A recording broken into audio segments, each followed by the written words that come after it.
Hello mga ka-good vibes! Ayan na nga po, ipapakita ko sa inyo kung paano natin i-remove yung dalawang glass na nagkadikit. Actually, 2 weeks na siyang nagkadikit and ngayon itatry natin tong nalaman kong tricks kung paano natin ipaghiwalayan. So, ang ginawa ko rito ay nagpakuluan muna ako ng tubig and then naglagay ako ng punong yelo dun sa ibabaw, sa pinaka-upper na baso. Dun ko nilagay yung yelo, yung ice. And then pagkakulo ng ininit tubig, so ibinuhos ko na nga dun sa planganita yung yung mainit na tubig. And then dahil nga sa kulang pa yung mainit tubig, so nag-try ako ulit na dagdag pa ng panibagong mainit na tubig kasi nga konti lang yung nilagay ko. And then malaki yung planganita na pinaglagyan ko, malapad. And then yun na nga, sinunod ko yung second batch ng pinakulo kong tubig para maging effective yung pagtanggal ng glass. So mapapansin nyo medyo natunaw na yung ating yelo. So medyo lumamig na nga yung ating baso sa ibabaw. And then ayun na nga, so yan, pagmasdan yung maigi kung ano yung nangyayari. So binabad ko lang po siya ng 5 minutes.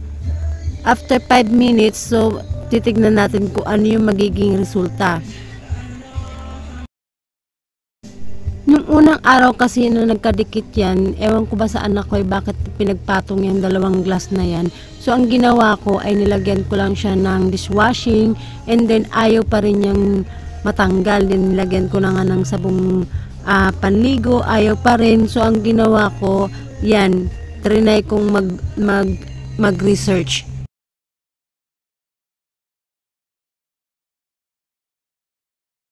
So ayan ang mga ka-good vibes, sinubukan ko na nga siyang kalasin after 5 minutes pagkababad sa mainit na tubig at sa malamig na tubig. Nagtry na akong kalasin, pero medyo mahirap pa talaga siyang kalasin at hindi ko alam kung paano siya, kung effective ba talaga yung yelo at saka yung mainit na tubig, kung talagang matatanggal siya. So medyo natatakot nga ako baka mamaya mabasag sa kamay ko at masugatan nga.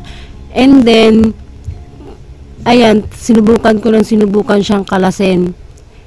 So medyo kinakabahan nga ako, nagdadalawang isip ako kung itutuloy ko pa ba o hindi.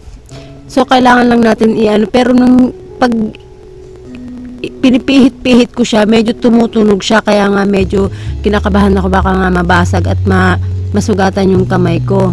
Kasi syempre, 'di ba, pag nagano tayo ng mainit tsaka ng yelo, may possible na talagang mag-crack yung baso. Pero try ko pa rin naman kasi sa ibabaw naman yung yelo at nasa ilalim yung mainit. So ayan na nga mga ka-good vibes. So try pa rin ako ng try. Siguro mga naka 3 times try ako ng pihit dyan para lang talaga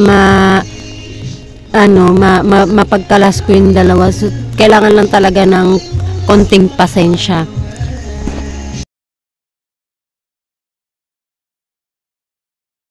Ayan na nga, so pihit pa rin ako ng pihit and then tchadan!